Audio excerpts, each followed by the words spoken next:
বিসমিল্লাহির রহমানির রহিম। সীমা কিচেনপুর।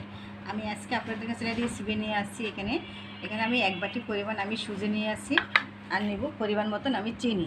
এই সুজি দিয়ে আমি এটাকে ফুলকো পিঠা বানাবো। আপনারা দেখুন পিঠাটা যে আমি কিভাবে বানাচ্ছি। তো ফুলকো পিঠাটা বানানোর জন্য আমি কিছু পরিমাণে পানি ফ্রাই প্যানে দিয়ে দিচ্ছি, দিব আমি পরিমাণ মতন লবণ। তাই এখানে পানিটা আমার ফুলে গেছে, তাই এখন আমি এই যে সুজিগুলো দিয়ে ফুলবো। দিয়ে দেবো আমি পরিমাণ মতন চিনিটা দিবেন, যা যার পছন্দ অনুযায়ী চিনিগুলো দিবেন।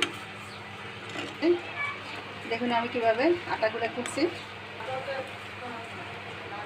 এটা আমার সুজিটা হয়ে গেছে, এখন আমি ঠান্ডা করে নেব। এখন আমি এখানে এই যে এটা প্লেটে নেব, প্লেটে নিয়ে আমি ঠান্ডা করে নেব। এই যে তো দেখুন, এই যে আমার ব্যাটারটা দেখুন কত সুন্দর এবং কত সফট হয়েছে।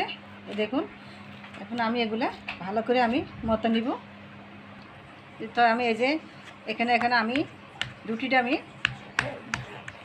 রুটির মতন আমি বানিয়ে ফেলবো। দেখুন আমি কিভাবে বানাচ্ছি, এভাবে রুটি। দেখুন যে আমার রুটিটা হয়ে গেছে, এখন আমি বানিয়ে দেখাবো যে কিভাবে বানাতে হয়। এই যে আমি একটা এখানে ঢাকনা নিচ্ছি, বোতলের ঢাকনা।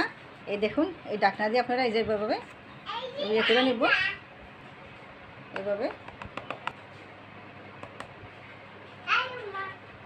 তো আমার এই যে দেখুন আমার এই যে পিঠাগুলো যে কত সুন্দর হয়েছে, এভাবে কাটা হয়ে গেছে। এই যে দেখুন এইভাবে কত সুন্দর করে আমি কাটছি।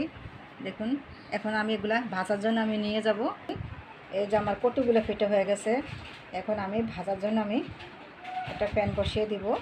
তো আমি চুলাতে একটা প্যান বসিয়ে দিয়েছি, প্যানেতে আমি এই যে কিছু পরিমাণ আমি সয়াবিন তেল দিয়ে দিব পিঠাগুলো ভাজার জন্য।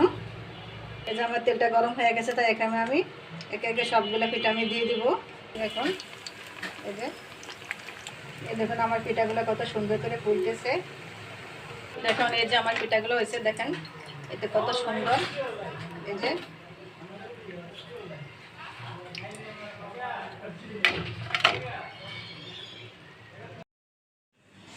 তো আমার পিঠাগুলো হয়ে গেছে। এই যে দেখুন কত সুন্দর কালার। এই দেখুন এই যে মশমশা খুব, এই দেখেন একবার মশমশা হয়ে যায়, কত সুন্দর।